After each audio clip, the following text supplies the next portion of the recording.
Welcome to another episode of Positive Solutions for Life. This is Peggy Meyer. Today's guest is Jessica Baladad. Jessica had an unexpected breast cancer diagnosis at age 33. As a 6-year cancer survivor and creator of Feel for Your Life, a free mobile app, she is channeling her experience into a mission that is changing the way women advocate for their medical care. Feel for Your Life provides resources on how to perform self breast exams, when to get screenings, while allowing users to track and monitor their changes and set reminders. It's the first of its kind created by a breast cancer patient and has been downloaded tens of thousands of times all over the world. In 2014, Jessica implemented an AI feature into the app to help patients interpret and better understand pathology reports from their breast cancer screenings. Welcome to the podcast, Jessica. So grateful to be here. Thank you so much for having me. Oh, I am excited. So thankful for you to join me. And this is such a great movement. Like women, we all need to just learn a little bit more about ourselves and and be a real advocate for our health. So I love our conversation today. And can you start off by just sharing just a little bit more about you, your journey, and how it has led to where you are today? When I was growing up, I never said, hey, when I grow up and I'm a big kid, I am going to get breast cancer and create an app that could potentially save lives all over the world. That was not on my bingo card at any point in my life. I thought I'm going to be a journalist, I'm going to be a writer, I'm going to cover all these stories and talk to all these people and tell their stories. Yeah, I could not have ever predicted this to happen the way that it has. Mhm. When I was 18 years old, I was taking a shower and I accidentally stumbled upon a lump in my breast. It turned out to be a benign tumor called a fibroadenoma. I had it biopsied and it was documented, and my doctor said, hey, you really got to pay attention to this as you get older. So I got into a habit of performing self exams every month right after my menstrual cycle. Fast forward 15 years later, I'm in the shower. I had just actually gone to my doctor for my well woman's exam 2 days prior. She performed a clinical exam of my breasts, said nothing to me about finding anything suspicious or concerning, but I stayed in my habit, taking a shower 2 days later, found a lump. It was eventually diagnosed as stage 2B invasive ductal carcinoma or breast cancer. And I'm so grateful for the habit and the routine that saved my life because now I'm telling other women about it and it's changing the way that they advocate for their breast health and get answers about their breast health. Yeah, yeah. I mean, that is just interesting. I wouldn't even think like, I mean, I've had four girls that are beyond the age 18. I couldn't imagine like even thinking about at that point in life checking your breasts. And but I know you said you accidentally stumbled upon it, but it's just like that's not even fathomable to me. Like, I mean, I don't know. I'm just kind of dumbfounded right now. Sure. And you're not alone in that. When I was going through chemotherapy and I came out to my friends and said, hey, I'm about to lose my hair because I've got cancer. I'm going through treatment right now. Everyone was like, oh my God, how did you even know to get tested? I said, well, I do my self exams every month at after my period, don't you? And it was crickets. And that's how I knew. I'm like, wow, I thought we were all doing it. We don't talk about it. We talk about how our menstrual cycle causes pain and trouble, and we Mhm, might talk about how our breasts look in certain outfits or how they might feel. mhm. We're not talking about our breast health and taking care of ourselves. Yeah. And I thought, okay, we we're Instagramming them, let's mammogram them. Let's do Right. both. If that's the power that you stand in and you're confident, girl, do both. You do you, but let's take care of them as well. Let's do our self exams. Let's get our screenings. Let's talk about our breast density and let's know our genetic disposition to breast cancer. Let's talk about the things that could reduce our risk and stay ahead of cancer and disease. Yeah, yeah. I mean, the question that comes up, maybe I'm sure you've had it, is just like, did you have any genetic, history or anything like that that would kind of like sparked some of this in you? Because like for me, I have like no history in my family, so it's not like, it's up front and center in my head. Sure. So I will say I am the fourth generation on my dad's side of the family to have breast cancer. So we've had 14 women altogether in my family. It Mhm. has been top of mind for me. And I know that's not everybody's Right. not it's not the same for everyone, but to keep in mind, it's 1 in 8 women. It Mhm, doesn't matter your genetic mhm. disposition in that statistic. It's 1 in 8. So think of 7 of your female friends. I'll get in a room with my friends and I'll talk about this statistic and I'll be like, hey, I'm your one. Don't worry about it. And I'm joking, Right, obviously, right. because I still want women to take care of themselves. But when you think about 7 other people and then yourself, Mhm, statistically, one of you is going to get breast cancer at some mhm. point in your lifetime. According to the National Breast Cancer Foundation, up to 90% of breast cancers are actually not found in women with genetic dispositions like the BRCA genes. Cancer happens because it happens, and I'm not going to go down a rabbit hole about Right. all of that, but cancer happens, and it's good to just stay on top of your health so that you can um, intervene as early as possible should it happen. Yeah, I mean, I'm thankful for you to bring out that point about 90% of people that get breast cancer do not have a genetic disposition. I mean, Mhm. I think that is huge because it's just one of those, I mean, at least for me, it's just like that's a bigger chance of getting something than maybe not. Right. Yeah. When you think about it that way, it's the numbers are concerning, but I always say, be aware, not anxious. Mhm. Stay on top of your exams and your screenings and have these conversations with your medical provider. I try to show, my life after cancer saying, hey, yes, this happened. It wasn't great. I wouldn't wish it on anyone, but there is a life that you can have after cancer as well. And you can live a fulfilling life. And it was because I did my self exams and I had to let my voice be heard to get screened. It took me 4 months to get screened and to get a Oh, proper diagnosis because I had been dismissed earlier. mhm. And there was a lot that happened there. But I'm just saying, hey, let your voice be heard. Starting at the age of 25, the American College of Radiology says, hey, let's start having these conversations with women about their genetic disposition. 25, because I have friends in their 30s that get diagnosed with breast cancer. I believe it's 12,000 women every year will be diagnosed under the age of 40. I know an 18-year-old who was diagnosed at 17. I know a 22-year-old going through it, and I lost a friend last year who was 24. And while they may not be in the majority, we have to recognize, yes, this still happens at very young ages. Yeah. I mean, I think it's even more shocking for people when it does happen younger.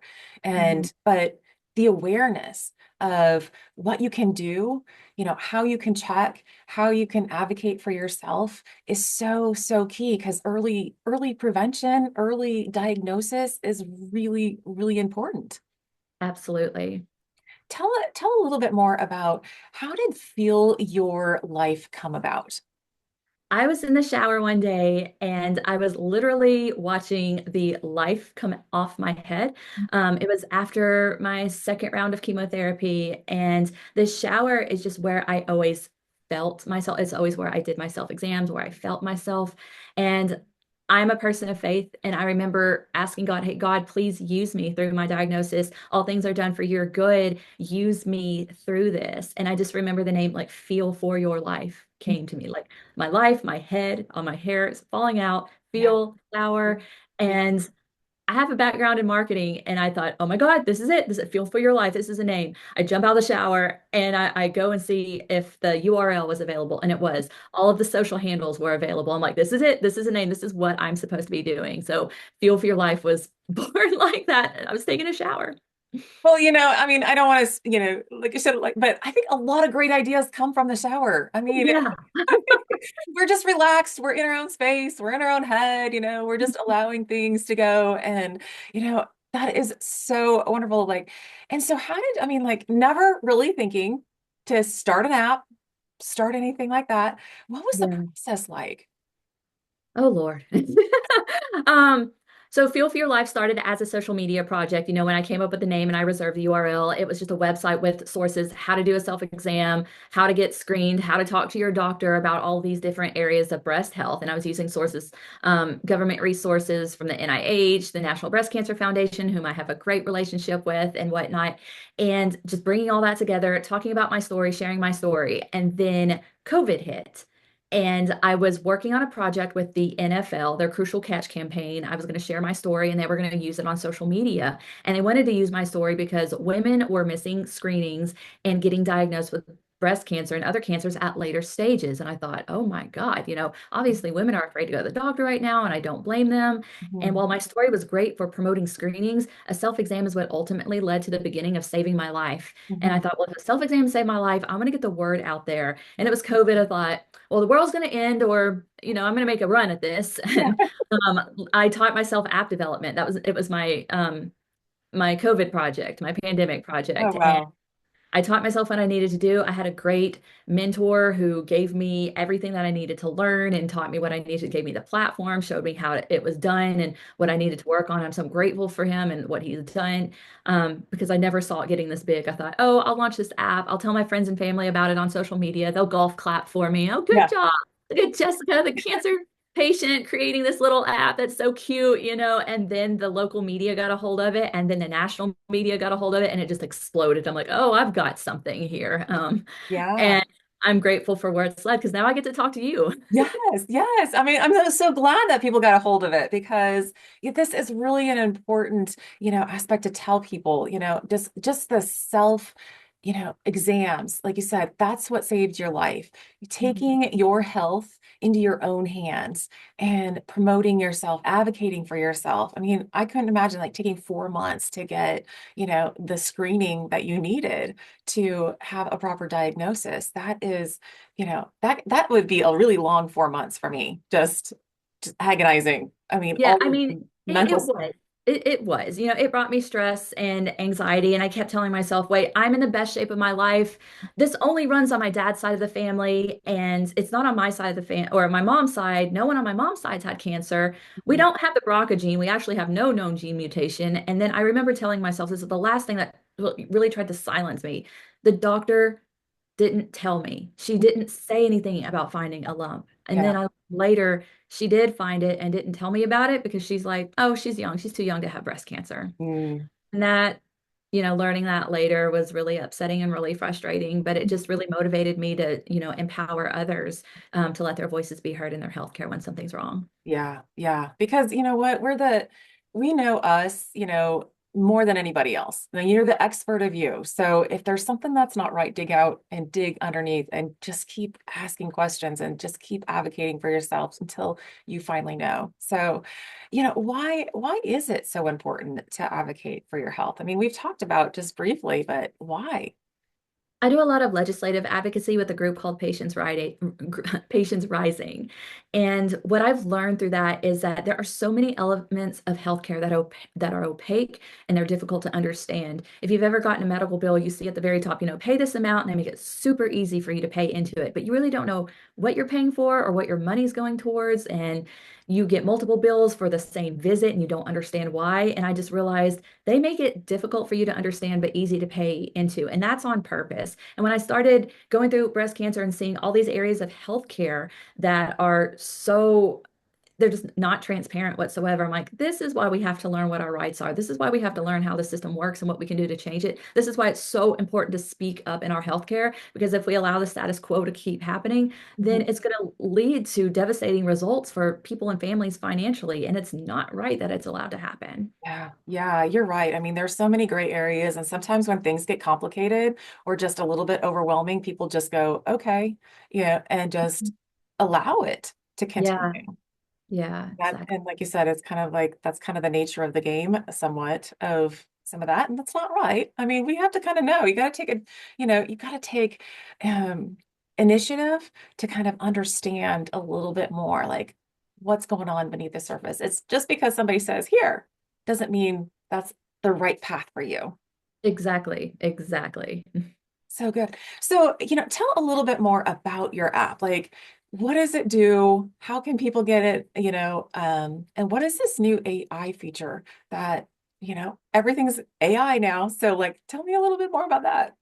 I created the tools and resources that I wish I had before and during my diagnosis. And when I was creating Feel for Your Life, I saw that there were some other similar apps that kind of talked about self-exams and they would say, hey, go find a piece of paper and write down. I'm like, why not just keep it in the app and keep all of your results right there? Because paper, notebooks, you may discard or throw away or may forget about them. I'm like, let's put everything in one place. So Mhm. I thought it's going to show you how to do a self-exam, and I used instructions from the National Breast Cancer Foundation. Mhm. It's going to let you track and monitor your progress inside the app. There are a series of questions that you can ask that are about your breast health, what you're looking for, what you felt, what time of the month is it for you, things about your general health, and it's all voluntary what you want to put in there. And it's just me, managing it. I'm not, Meta, I'm not Google, it's just me who you're sharing that with, and it's super secure whenever you do. And then after that, you can set a monthly reminder, and it'll remind you when the next time at the same time of the month when to do your self exam.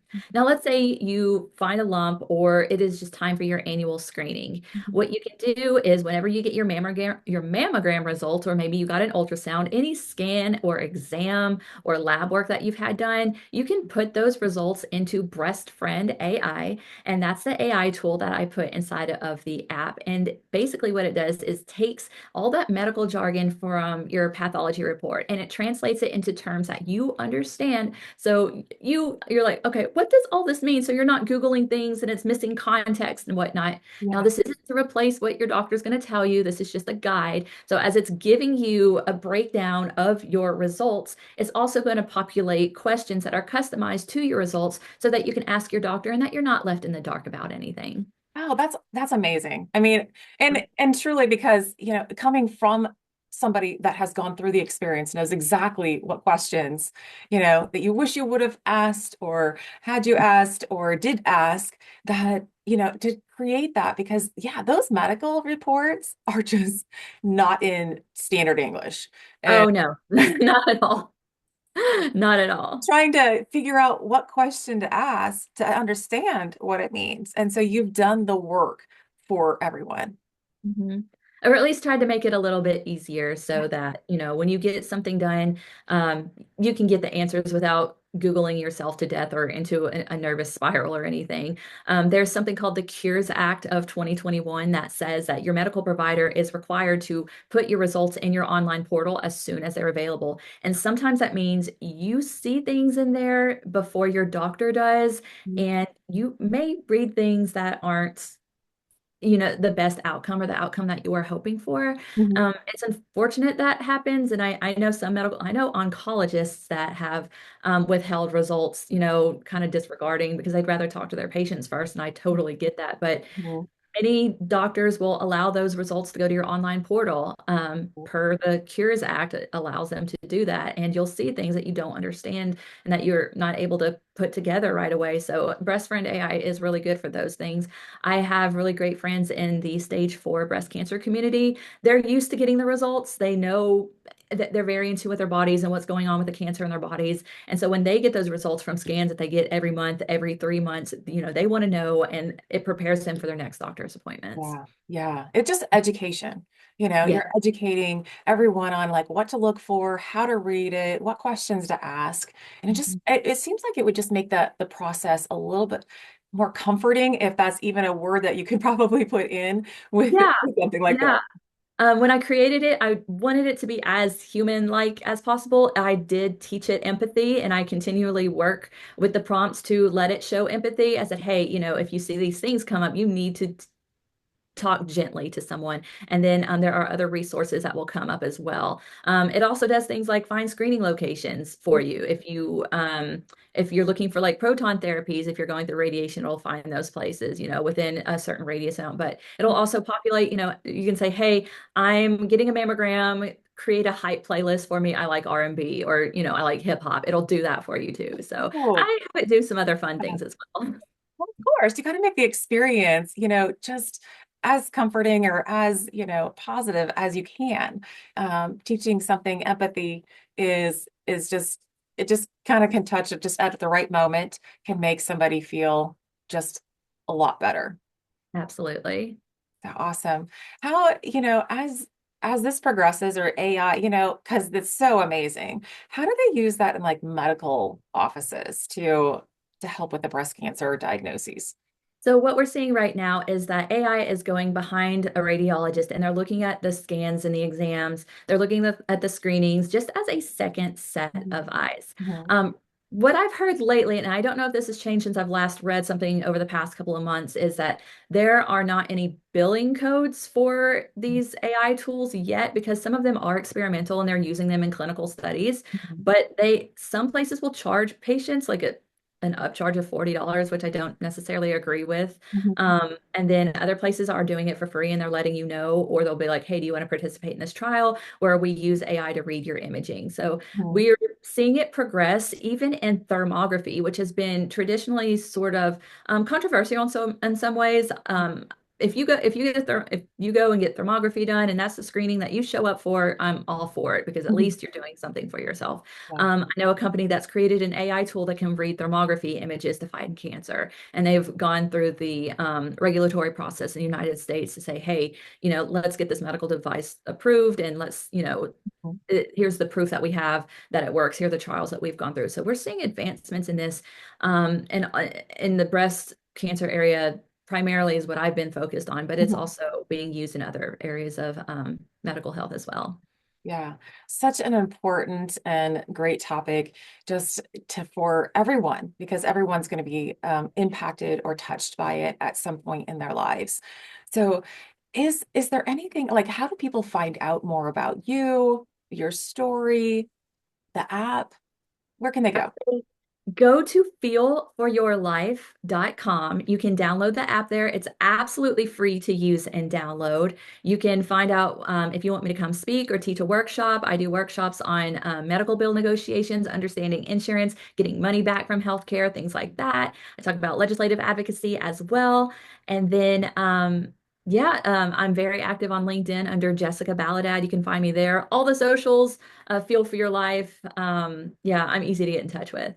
Awesome. Thank you so much for providing, such a great resource for free for everyone to be able to advocate for their health and for their life and hopefully inspire somebody that they know because again, 1 in 8, Right. got to Mhm. know somebody here. You got to have more than 8 friends. I know you do. So somebody's going to be impacted.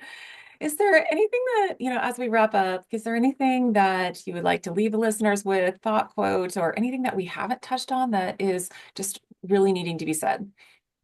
I'm going to repeat something that I said earlier in the podcast.